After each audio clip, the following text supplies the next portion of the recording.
안녕하세요. 저는 시인이며 시낭송가로 활동하고 있는 마음에 위안을 주는 신앙송가 유미숙입니다. 저는 한때 뇌종양이라는 큰 병을 겪으며 삶의 끝자락에 선 적이 있었습니다. 그 벼랑에서 많은 분들의 기도와 하느님의 사랑으로 새로운 생명을 얻었습니다. 그 과정에서 신앙송은 제게 아주 특별한 치유의 길이 되어 주었고 살아야겠다는 마음의 울림을 주었습니다. 머리카락은 하나도 없고 늘 두건을 써야 했고 모든 사람들이 나만 쳐다보는 것 같아 바깥에 나갈 엄두를 내지 못하고 어두운 터널에 갇혀 있었어요. 그러던 어느 날 동사무소에서 신앙송을 배우던 딸아이가 정호승 시인의 수선화에게를 제게 들려주는 거예요. 수선화에게라는 신앙송을 듣는 순간 저는 저만 외롭고 저만 혼자인 줄 알았는데 나뭇가지에 앉아있는 새들도 그리고 하느님도 교회의 종소리도 외로워서 울려 퍼진다는 시를 통해 나만 아프고 나만 고통스럽고 나만 외로운 것이 아니라는 것을 알았습니다. 딸아이의 신앙송은 저에게 바깥 세상과 소통할 수 있는 징검다리가 되어 주었지요. 여러분은 외롭고 힘들 때 무엇으로 위안을 받으세요? 따뜻한 차 한 잔, 커피일 수도 있죠. 그래요. 지금은 건강을 되찾아 작은 식당을 운영하며 시를 쓰고 마음에 울림을 주며 바깥 세상과 소통할 수 있는 신앙송으로 누군가에게 도움이 되고 싶어 노인복지센터에서 신앙송 봉사를 하고 있어요. 어르신들의 숨어있는 여린 감성을 신앙송을 통해 지나간 추억을 떠올리고 눈을 지그시 감으시며 시에 젖어드는 모습과 낭낭한 목소리, 소소한 목소리로 신앙송하는 어르신들을 보면서 보람을 느끼고 있답니다. 신앙송은 마음에 울림을 주고 외로운 이들의 마음을 따뜻하게 감싸 안으며 봉사하는 삶 속에서 행복을 느끼며 에너자이저로 즐겁게 살아가고 있는 유미숙 신앙송가입니다. 제 얘기 들어주셔서 감사합니다.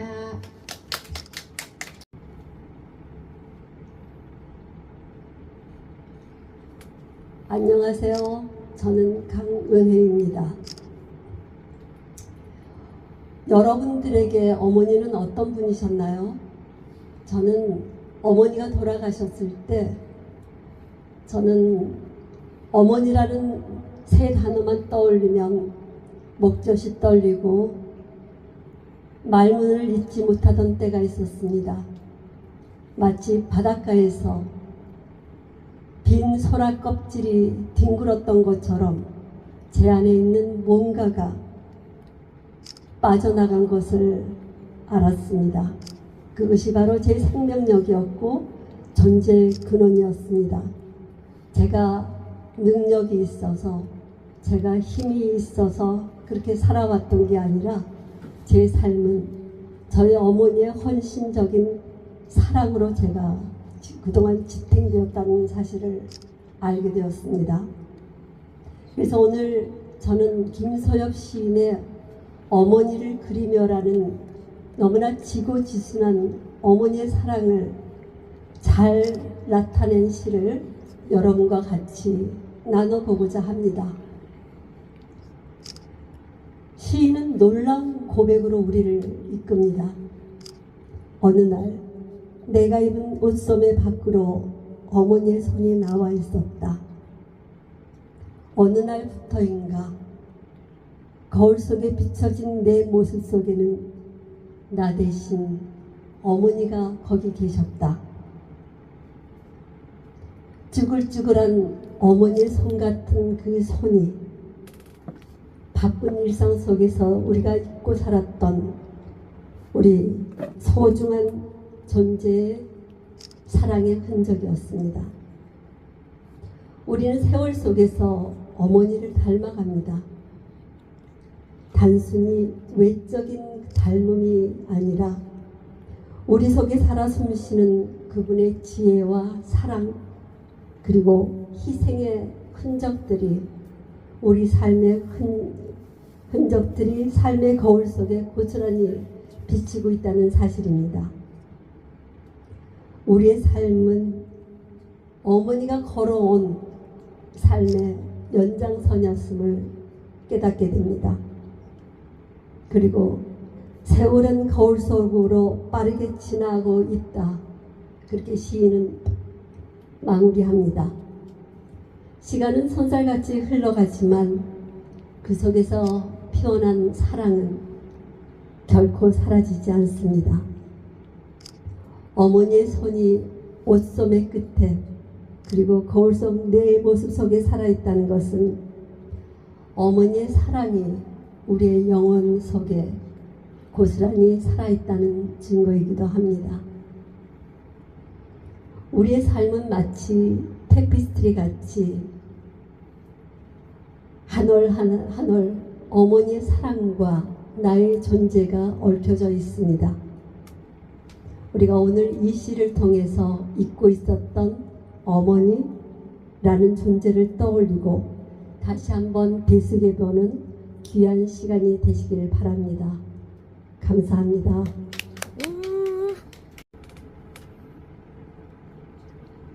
안녕하세요. 신재희입니다. 반갑습니다. 저는 오늘 학교라는 주제로 여러분 앞에 섰습니다. 여러분들께서는 학교 하면 어떤 단어가 떠오르세요? 네. 저는 학교 하면 네잎클로버가 문득 떠오릅니다. 그도 그럴 것이 제가 다니던 학교 뒤뜰엔 아주 넓은 클로버 밭이 있었어요. 그래서 그곳에서 반 친구들이랑 네잎클로버 찾던 그런 아름다운 추억이 있고 또 그 학교에 들어가게 된 자체가 제겐 큰 행운이었기 때문에 이런 주제를 선정하게 된 것 같습니다. 저는 교육공무원인 아버지 영향으로 초등학교 때부터 전학을 자주 다녔어요. 그러다가 중2부터 고3까지 정착하게 된 곳이 바로 그 정일근 시인님께서 시대로도 쓰셨던 성요셉 여자고등학교입니다. 그 학교는 외국 수녀님들의 그 선교 사업의 일환으로 운영되던 일종의 전인교육 시스템의 학교였어요. 그래서 저는 그곳에서 공부 외에도 여러 가지 다양한 예능 과목을 접할 수 있었고 가장 기억에 남는 건 그 매년 크리스마스 때가 되면 그동안에 갈고 닦았던 기량들을 발휘할 수 있는 큰 공연을 했어요. 그래서 그날은 저희 학교뿐만이 아니라 저희 강진 읍내의 큰 축제였던 것 같아요. 그때 그 무대에서 행복했던 순간들은 수십 년이 지난 지금까지도 기억이 생생합니다. 그런데 아쉽게도 이제 이런 학교들이 다 농촌인구 감소로 인해서 폐교가 되었어요. 하지만 아직도 제 마음속엔 학교라는 이미지는 네잎클로버로 남아서 저를 이렇게 행복하게 하는 것 같습니다. 그리고 그때 그 예능의 경험들이 이렇게 자연스럽게 신앙소모까지 이어져서 여러분들과 이런 즐거운 시간을 갖고 있는 것 같습니다.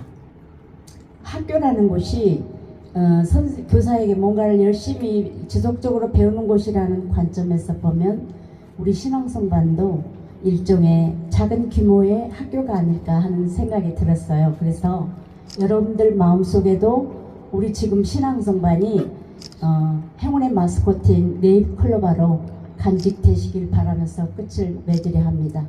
비록 짧은 시간이었지만 저를 아주 행복했던 순간에 다시 머물게 해주신 교수님 그리고 여러분 감사합니다.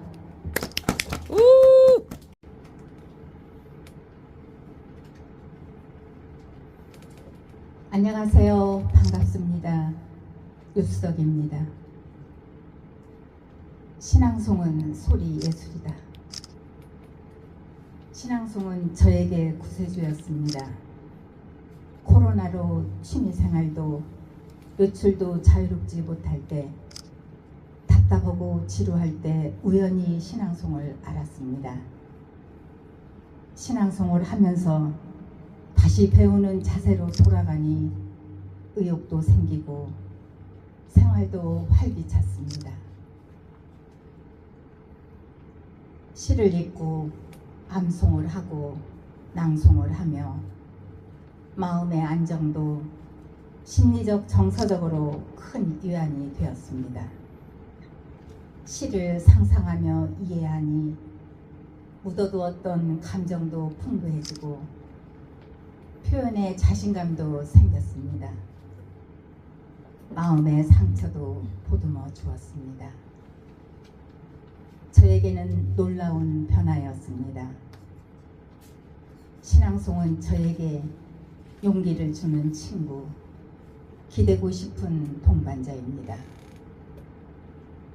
중학교 때 방송반 친구를 보며 너무 부러워서 나도 나중에 크면 소리로 표현할 수 있는 성우나 아나운서가 되겠다고 꿈을 꿔봤습니다. 그때는 어린 마음에. 30년 전쯤 TV에서 신앙독 하는 것을 처음 보며 너무 멋있고 아름다워서 한동안 기억을 잊지 못했습니다. 그 당시에는 배우는 곳이 있다고 생각조차 못했습니다. 5년 전 좁은 골목길에 신앙송 모집이란 플랜카드를 보았습니다. 꿈만 같았고 가슴이 설레었습니다. 바로 달려간 곳이 지금의 이곳입니다. 지금도 첫 수업은 잊을 수가 없습니다. 어색함도 있었지만 긴장과 흥분으로 저를 감동시켰습니다. 지금도 가끔은 설레고 행복합니다. 시 한편에는 사랑, 그리움, 이별, 외로움, 기다림이 다 들어있어 인생도 배웠습니다. 5년째 신앙송을 배우고 있는데 적성에 맞는지 즐겁습니다. 신앙송은 어려운 만큼 큰 매력이 있습니다. 저는 오늘도 윤동주의 서시를 읊조려 봅니다. 죽는 날까지 하늘을 우러러 한 점 부끄럼이 없기를. 신앙송은 제 가슴에 한 그루 상록수처럼 자리 잡고 있습니다. 감사합니다.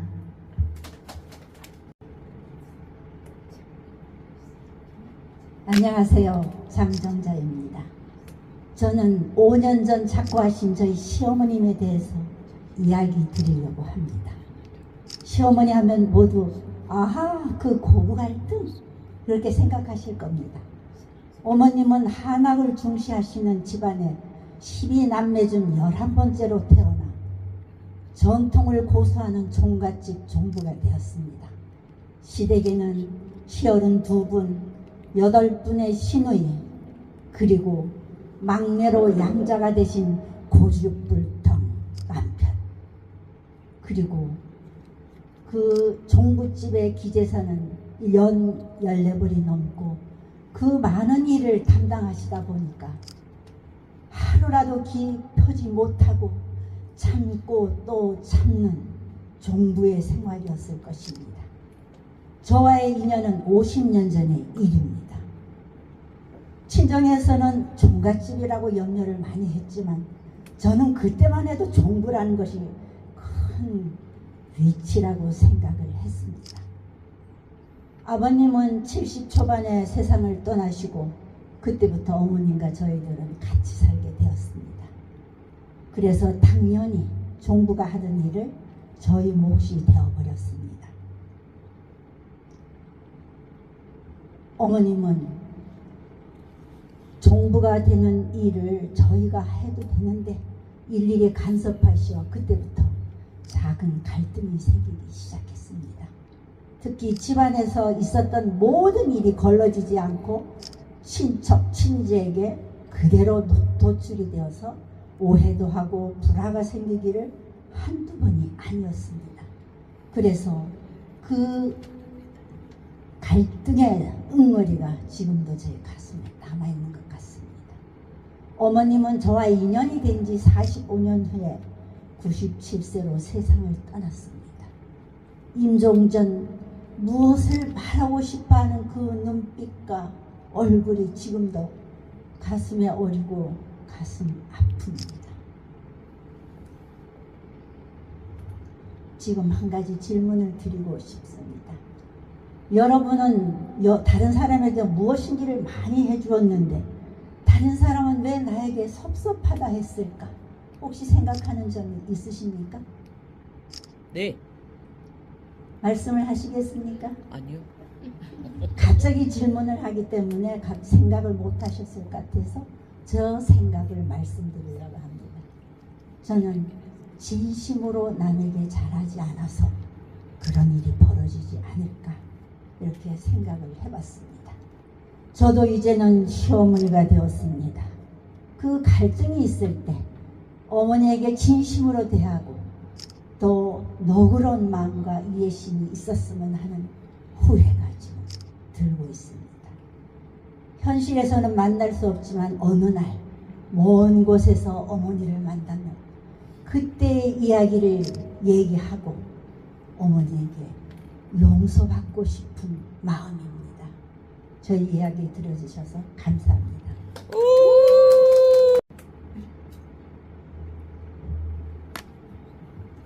안녕하세요. 최양자입니다. 저는 신앙송이라는 주제로 이야기해보려고 합니다. 저는 오랜 직장 생활을 퇴직하고 그냥 20여 년을 지내다가 동사무소에 신앙송반이 있는 것을 발견하고 한 달만 해보기로 하고 등록을 하고 첫날 신앙송반 문을 여니 수업 중이었는데도 한가히 따뜻하게 맞이해 주었습니다. 너무 좋다. 감동이었습니다. 그날부터 저는 인생의 반환점이 되었습니다. 새벽차 타고 먼 길 오셔서 열성적으로 지도해 주시는 교수님과 함께 하시는 여러 선생님들이 한 분같이 맑고 곱고 잘하고 있다고 격려도 해주고 이렇게 좋은 곳이 코앞에 있는데 왜 이제야 알았을까 안타깝기도 했습니다. 나이와 난청에 커다란 걸림돌이 있긴 하지만 열심히 하고 싶었습니다. 다른 것은 아무도 눈에 들어오지 않았습니다. 절에 백중기도가 있는데도 까맣게 잊고 연락을 받고서야 알았습니다. 휴대폰에 시 사진 찍고 물 한 통 들고 청둥오리가 반겨주는 반포천을 매일 걸으며 누가 있건 없건 소리를 내어 시를 읊었습니다. 그런데 하면 할수록 어렵습니다. 복식으로 소리를 내라는데 마이크만 잡으면 생소리가 납니다. 만 1년이 지났는데 얼마나 더 하면 좋아지려는지요. 웬 늙음악 행복입니까? 멋진 드레스, 화려한 복장, 유관순 복장하고 무대에서 시 낭송도 하고 퍼포먼스도 하면서 회춘하는 기분입니다. 여러 교수님과 여러 선생님들과 함께 공부하며 목요일이 기다려지고 함께 식사하고 담소도 나누고 도목, 친목도 도모하면서 너무 즐겁고 행복합니다. 여러분과 소중한 인연으로 간직하고 오래오래 함께하고 싶습니다. 경청해 주셔서 감사합니다.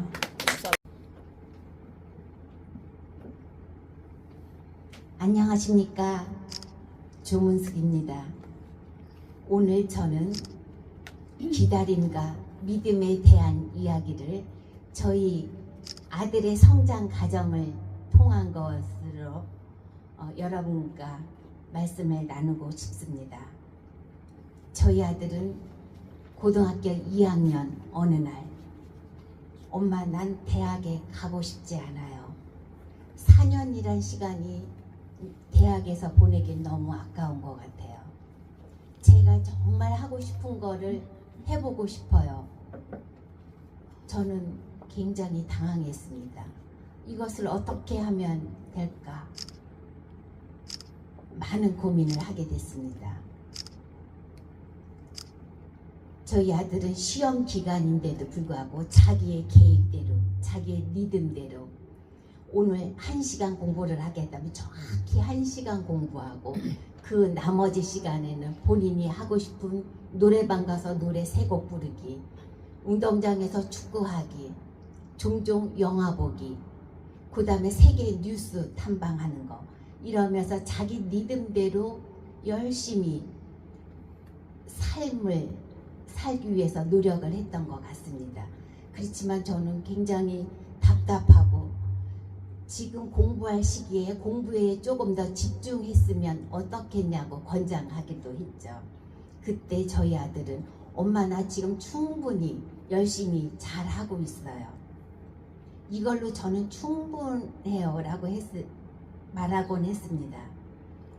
그러더니 어느 날 본인 인생에 대해서 깊은 고민을 했는지 너무 집중해서 공부를 해서 결국은 본인이 원하는 대학에 가서 장학금을 받고 또 대기업의 조기 취업 계약까지 하고 졸업을 하게 됐습니다. 그 후에 미국으로부터 전액 장학금과 생활비 지원을 받으면서 유학 생활을 하게 되었고 그동안의 공부뿐만 아닌 본인이 계획했던 걸로 인해서 외국 친구들하고도 잘 지내고 지금은 직장에 다니고 미국에서 결혼해서 아들을 하나 두고 행복하게 살고 있습니다. 지금 제가 배운 것은 자식을 믿고 기다리고 조금 답답하지만 걔가 인내하고 단단해질 수 있게 기다려 주었던 게 가장 필요하지 않았나 싶습니다. 혹시 여러분도 그런 경험 있으시죠? 네. 사랑하는 마음으로 기다리면 더 단단한 인생의 꿈을 꾸게 될 겁니다. 들어주셔서 감사합니다. 안녕하세요. 우아하게 영화처럼 승려를 살고 있는 우영숙입니다.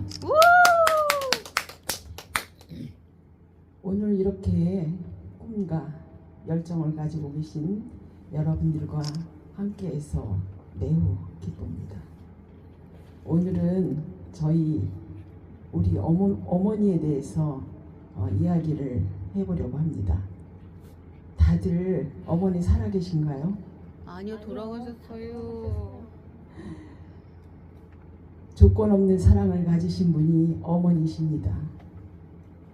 저희 어머니는 젊었을 때 꽃을 좋아하셔서 꽃을 가꾸면서 여러 사람을 참 즐겁게 하셨습니다. 그리고 나눠 먹는 거를 나누는 거를 되게 좋아하셔서 우리 집에는 항상 이웃 마실 나온 사람들이 많았습니다.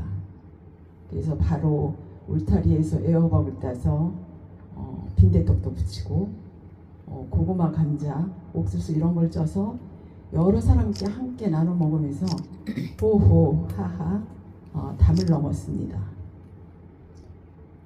그러던 어머니가 그런데 지금은 올해 100세이신 어머니가 요양원에 계십니다.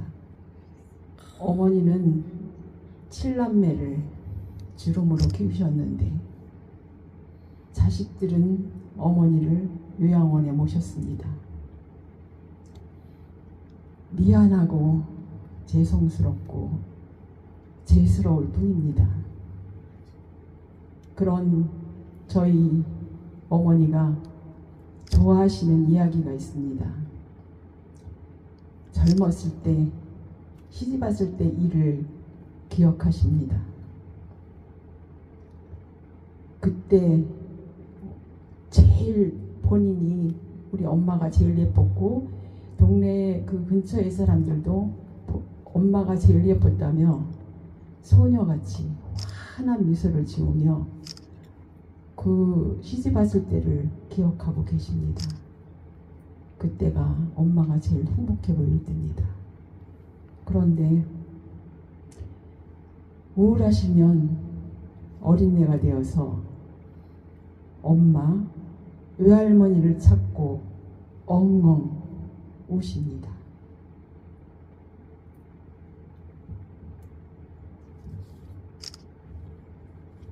엄마라는 이름은 항상 마음에 간직하고 있는 버팀목, 화수분이었습니다. 가장 어렵고 힘들고 할 때 엄마를 찾는 어머니라는 이름입니다.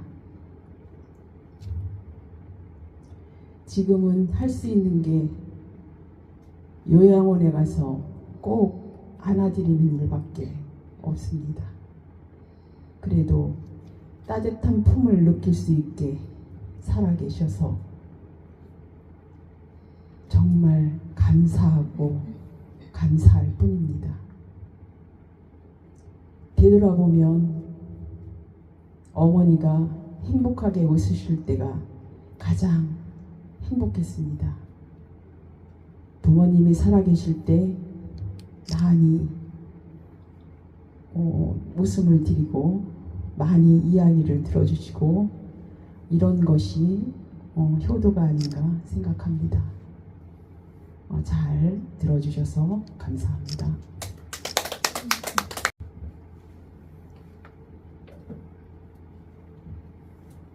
안녕하십니까. 저는 고1을 막 마친 따끈따끈한 여자 박용란입니다. 인사드립니다. 저는 저기 시골 전북 고창에서 3시간 30분 버스를 타고 어제 달려왔습니다. 여러분 만나서 반갑습니다. 반갑습니다. 제가 오늘은 저의 마지막 도전이라는 이야기를 좀 여러분들과 같이 하고 싶어서 왔습니다. 저는 뭐 그동안에는 애들 키우고 제 취미생활하고 그냥 뭐 살았는데 요즘 제가 고1을 넘기고서 뭐 한 가지 도전을 하게 되었습니다. 저희 남편이 퇴직을 하고서 시골에서 블루베리 나무를 좀 취미삼아 키우다가 어떻게 해서 지금 좀 요새는 규모가 커져서 이제 거의 사업이라고 생각할 정도로 좀 규모가 커졌습니다. 그런데 요새 어떻게 또 이제 망고에 대해서 저희 손녀가 망고를 너무 맛있게 잘 먹어요. 그러니까 제가 농담삼아 여보 우리 망고 심어야 될까봐 다은이가 이렇게 좋아하는데 망고 키워서 먹여주자 이렇게 장난삼아 했던 게 어떻게 남편이 그냥 망고를 심게 됐어요. 그러다 보니까 이 망고의 수익성을 따져보니까 괜찮은 거예요. 그래서 여보 여기 우리 마지막으로 이거 사업으로 한번 해서 우리 한번 키워보자 이래가지고 남편하고 둘이서 이제 망고 농사를 하기로 했어요. 그래가지고 지금 작년에 망고를 심었는데 우리나라는 겨울에는 망고가 자랄 수 있는 환경이 아니니까 그 난로를 피워줍니다. 난로를 피워서 온도를 맞춰주거든요. 그래서 이제 겨울에도 따뜻하게 해서 망고가 자라고 올 봄이 되니까 망고가 꽃을 피우더라고요. 그런데 이제 원래는 망고 꽃을 따버려야 되는데 이제 망고 열매를 보고 싶어서 망고를 그냥 몇 개 놔뒀더니 망고가 잘 자라고 익어서 좀 맛도 좀 볼 수 있게 됐어요. 그래서 이제 이게 괜찮구나 해서 이제 올 가을에는 망고 나무를 많이 심을 겁니다. 그래가지고 저희가 비닐하우스도 새로 만들었고 이제 망고를 키우기 위해서 준비하고 있어요. 제가 고위가 넘어서 이렇게 꿈을 갖고 열심히 할 수 있다는 게 얼마나 기쁜지 여러분들은 꿈이 있으세요? 네. 그러세요. 저도 이제 마지막 도전이라 생각하고 열심히 망고를 갖고서 이제 잘 해보겠습니다. 여러분들 저희 망고 농장에 언제든 방문해 주시면 제가 환영하겠습니다. 네. 여러분들 오셔서 망고도 보시고 힐링도 하시고 이제 잘 좀 편히 쉬시다 가셨으면 감사하겠습니다. 여러분 저희 꿈을 응원해 주실 거죠? 네. 저희 꿈을 응원해 주셔서 감사드립니다. 네.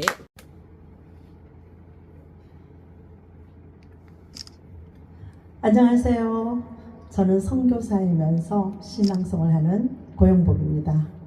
여러분 만나서 반갑습니다. 저는 어머니와 나라는 제목으로 여러분께 한번 말씀을 드려보겠습니다. 저희 어머니는 시골에서 농장을 하고 계십니다. 그런데 제가 어렸을 때부터 지금까지 성장할 때까지 저희 어머니는 저와 너무나 상반되는 그런 성향을 갖고 있어요. 첫 번째는 저희 어머니께서는 지금 연세가 90이신데 기억력이 거꾸로 점점 더 좋아지고 계세요. 그래서 젊었을 때는 항상 손에다 뭐 들고도 찾고 그러던 분이 지금은 제가 뭐를 잊어버리고 못 찾으면 야 너 아까 저기에 둔 거 아니냐 이렇게 말씀할 정도로 아주 기억력이 좋아지셨어요. 근데 이제 제가 뭘 말씀을 드리고 싶냐면 저희 어머니는 그야말로 이주시대 여인상이었어요. 뭐든지 손으로 하시는 거는 다 잘하셨어요. 그런데 거꾸로 저는 손으로 하는 거는 다 못해요. 그래서 이제 어머니가 가끔 음식을 만들 때나 이럴 때 저를 불러요. 너 이거 좀 하는데 보고 너도 이렇게 해라. 그러면 저는 그 자리에서 그래요. 저는 그런 거 만드는 시간에 책을 한 권 보는 게 낫고 아니면 어디 가서 여행하는 게 낫지. 나는 이런 거 하기 싫다. 다 사 먹을 테니까 나를 시키지 마라. 이렇게 제가 했어요. 항상. 그러면서 이렇게 생활했고 그랬는데 그리고 이제 제일 중요한 건 우리 어머니는 이주시대 여인상이기 때문에 제가 화장을 할 때도 눈화장은 그렇게 하면 안 된다. 색깔을 진하게 하면 안 된다. 이런 말씀을 맨날 해요. 그리고 핫팬츠 같은 걸 이렇게 입잖아요. 그러면은 어디서 그렇게 입냐. 우리 아버지하고 정반대. 저와 정반대. 이러한 어머니 밑에서 저는 항상 반감을 가지면서 이렇게 살았는데 제가 지금의 이제 60대 중반이 넘어가다 보니까 우리 어머니가 하신 말씀들이 너무나 그게 맞다. 그리고 음식도 언제부턴가 어머니가 하신 그런 음식들을 제가 하고 있더라고요. 그래서 어머니는 나의 모델이 되는 거예요. 지금부터는. 전에는 반감을 사면서 반전. 어머니가 하는 건 나는 싫어. 나는 여자로서 저렇게 사는 거 싫어. 이렇게 했지만 그게 나이가 먹어가면서 어머니를 그대로 닮아가는 그러한 내 모습을 발견하게 됐어요. 그래서 제가 이제 바쁘다는 핑계로 그전에는 어머니한테 자주 안 갔는데 요즘에는 시간만 나면 어머니한테 가요. 그래서 가서 뭐라도 함께 이렇게 식사라도 하고 이러한 생활을 제가 하고 있습니다. 그래서 결론은 뭐냐? 어머니는 나의 모델이 되었다. 그래서 어렸을 때 반감으로 이렇게 대했던 부분을 지금은 내가 그래 우리 어머니 역시 최고야. 90인데도 지금도 사륜 부동차 오토바이를 타고 회관에 놀러 가실 정도예요.